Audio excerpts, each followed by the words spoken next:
Bonjour à tous, je suis ravie de vous retrouver aujourd'hui pour un nouvel épisode du Sel de la vie et j'ai le plaisir d'accueillir Patrice. Bonjour Patrice. Bonjour Aurélie. Patrice, est-ce que tu peux nous présenter en quelques mots? Oui. Donc je vis à Fréjus, j'ai 48 ans et je vais me présenter un peu aussi par rapport à mon métier parce que c'est souvent ce qu'on fait, même si c'est pas forcément ce qu'il faut faire. Mais en termes de métier, on va dire que mon premier métier, ça a été, j'étais ingénieur en environnement. J'ai travaillé dans le domaine des espaces naturels et j'ai évolué aujourd'hui, je suis reporter photographe et vidéaste. D'accord, ok. Voilà. Donc j'ai la pression. Non, moi je suis de l'autre côté, Ouais, je suis pas de ça. ce côté-là. Patrice, qu'est-ce qui s'est passé en 2010? Alors en 2010, j'ai eu le besoin d'aller vivre à l'étranger. Ça faisait longtemps que j'avais envie de faire ça. J'ai eu la chance d'avoir un métier passion, un premier métier passion, parce que celui que j'exerce aujourd'hui est aussi un métier passion. Mais ce premier métier passion, j'étais un petit peu arrivé au bout de ce que j'avais envie de faire. Et surtout, il y a l'appel de l'étranger qui était vraiment très important chez moi.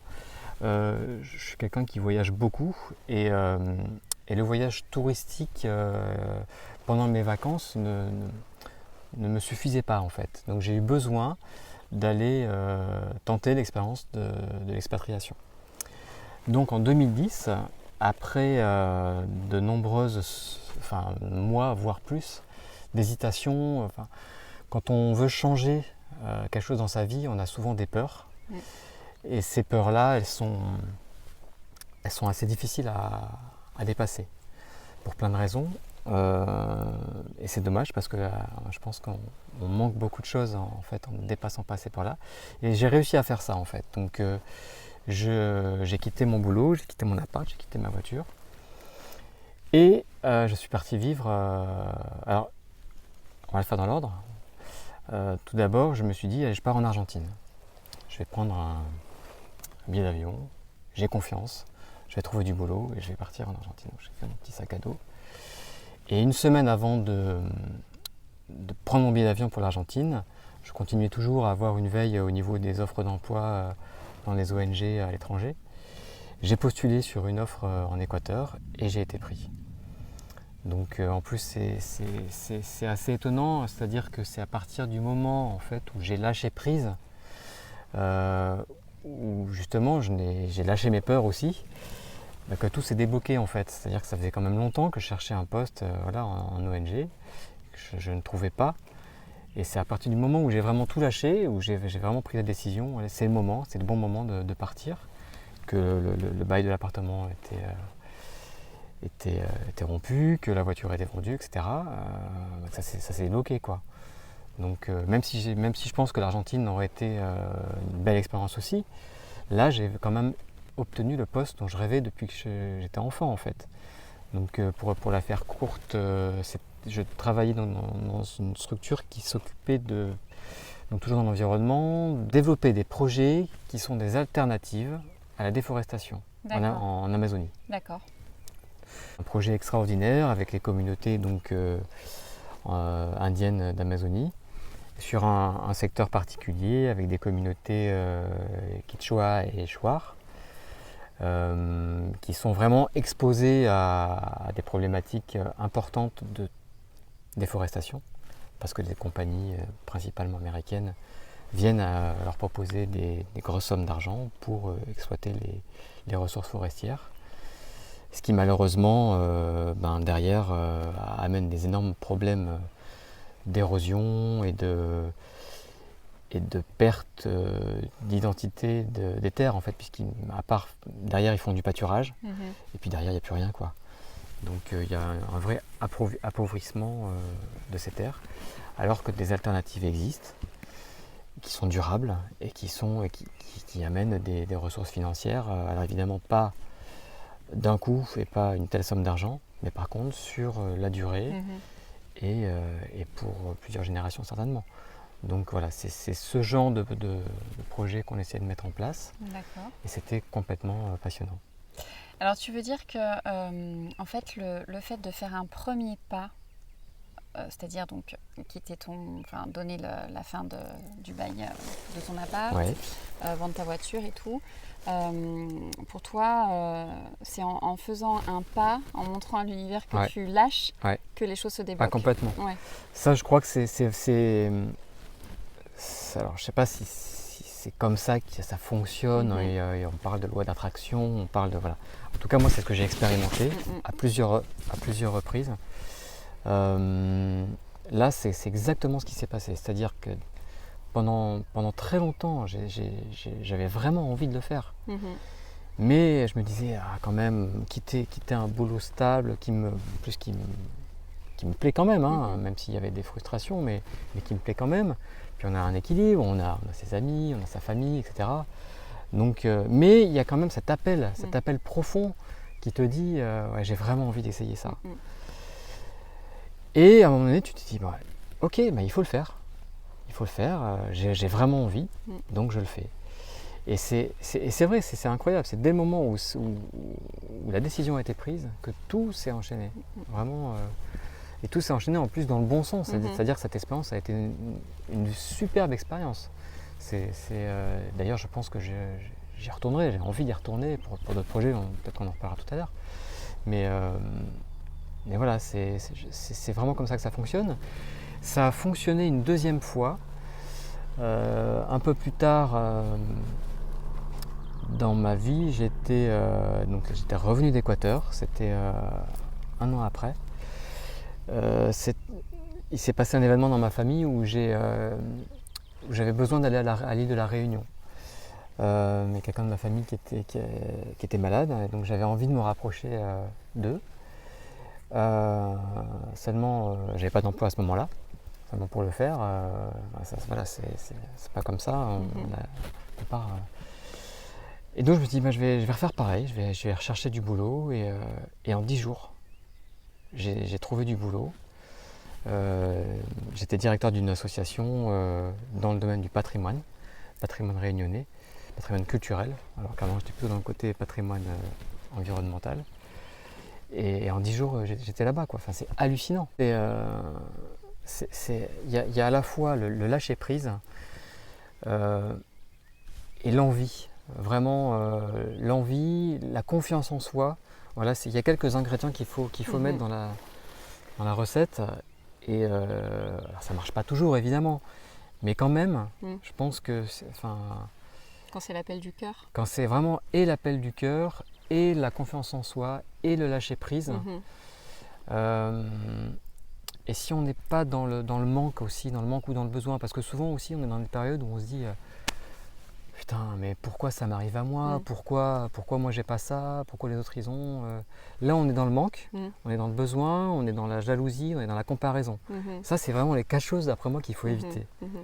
C'est voilà, donc voilà, ça s'est passé.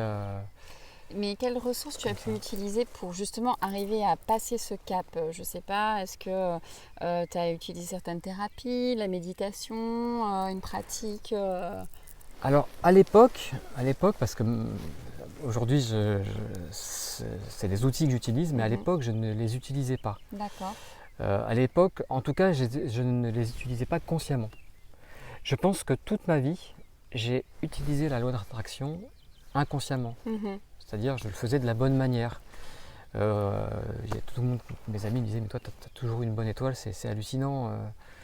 Comment tu fais En fait, c'est la bonne étoile ou la chance, quelque part, on la cultive par son mode de pensée.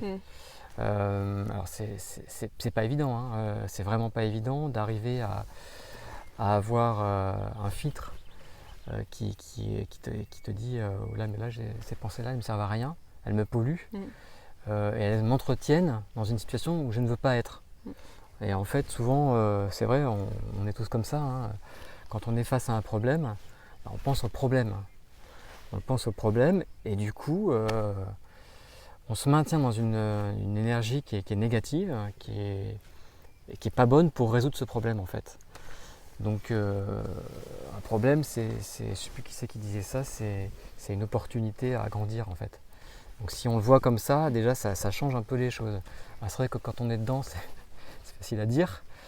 qu'il y a des problèmes qui sont des fois vraiment très compliqués, des épreuves de vie qui sont lourdes, mais quelque part, si elles arrivent, c'est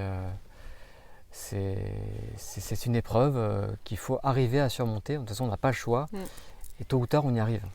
Donc voilà, il y a à la fois le mental, et puis mais justement, le mental, ça peut être aussi entre guillemets un ennemi, parce que c'est ce mental aussi qu'il faut arriver à filtrer, ce mental qui mouline sans arrêt, qui nous apporte toutes ces idées qui sont inutiles. Donc c'est ce que je fais aujourd'hui. Maintenant, c'est par rapport aux rencontres que j'ai eues, par rapport à l'âge aussi, il y a les méditations. Les méditations apportent beaucoup. Encore faut-il arriver à les faire correctement. C'est pas facile. Donc voilà, il faut aussi arriver à s'entourer des bonnes personnes qui vont t'aider à les faire correctement. Là, je vais me mettre au yoga aussi dans pas longtemps. Je pense que ça va m'aider aussi. La nature, tu me disais aussi. La nature, alors ça, c'est vraiment un élément qui, depuis l'enfance, je ne me rendais pas compte quand j'étais gamin, mais depuis l'enfance, c'est pour moi un élément qui est prépondérant. C'est-à-dire que je suis tout le temps enfourré dans la nature, à faire des promenades, à me ressourcer, à puiser vraiment l'énergie. Voilà, après, on ne s'en rend pas compte, hein, mais je pense que vraiment l'énergie des plantes, des arbres, des animaux, si on en croise, est extrêmement forte. L'énergie tellurique aussi. Et finalement, qu'est-ce que le fait d'avoir dépassé tes peurs, de t'être expatrié, qui était un rêve quand même depuis longtemps, qu'est-ce que ça a changé dans ta vie? On va dire que c'est un parcours de vie, et c'est un parcours de vie où on se réalise. J'ai toujours fonctionné à ça, j'ai toujours fonctionné sur le fait de vivre les expériences que j'ai envie de vivre. Qu'est-ce qui m'anime? Et c'est ça qui doit guider mes choix. C'est-à-dire que souvent, comme je disais, c'est plutôt les peurs qui guident les choix, qui sont liées soit à l'éducation, qui sont liées aux conditions sociales, qui sont liées à plein de choses en fait, de facteurs extérieurs. Mais si vraiment on s'écoute soi-même, qu'est-ce qu'on veut vraiment faire, qu'est-ce qui nous anime, qu'est-ce qui nous prend aux tripes, c'est ça en fait qui guide les choix. Et moi j'ai toujours fonctionné comme ça, donc c'est vraiment une réalisation de soi en fait à travers ces choix. Et du coup c'est des expériences de vie qui sont complètement extraordinaires. Donc j'ai eu une première vie professionnelle après l'Équateur, qui m'a guidé vers le reportage photographique et vidéo, la réalisation audiovisuelle. Et j'en vis aujourd'hui au niveau professionnel. Donc c'est 10 ans après l'Équateur, voilà, c'est des étapes successives qui font que on en est là aujourd'hui. Alors après, c'est vrai qu'il y a à la fois des choix et la vie aussi décide sans qu'on en fasse vraiment le choix. Sur le coup, c'est des décisions, enfin c'est même pas des décisions, pour le coup c'est des événements qui font qu'on est très déçu. Et on se dit, c'est pas possible, j'ai tout fait pour que ça arrive et ça marche pas, donc on a des frustrations. Et en fait, avec le recul, on se dit, mais en fait, merci quoi. C'est vraiment ça qu'il fallait, même si le premier chemin aurait été certainement très intéressant et épanouissant, mais en tout cas, le deuxième est génial aussi. Donc finalement, et je pense que là c'est un élément, on n'a pas parlé, c'est la gratitude. C'est vrai que la gratitude, se rendre compte que ce qui nous arrive, même quand il nous arrive des tuiles, arriver à remercier dans ces moments-là, c'est important aussi. C'est un moyen de dépasser ces accidents de la vie aussi qui nous arrivent à différents niveaux, mais toujours être aussi quand même dans la gratitude. Ça marche pas mal aussi. Super. Merci Patrice. Voilà, merci à toi.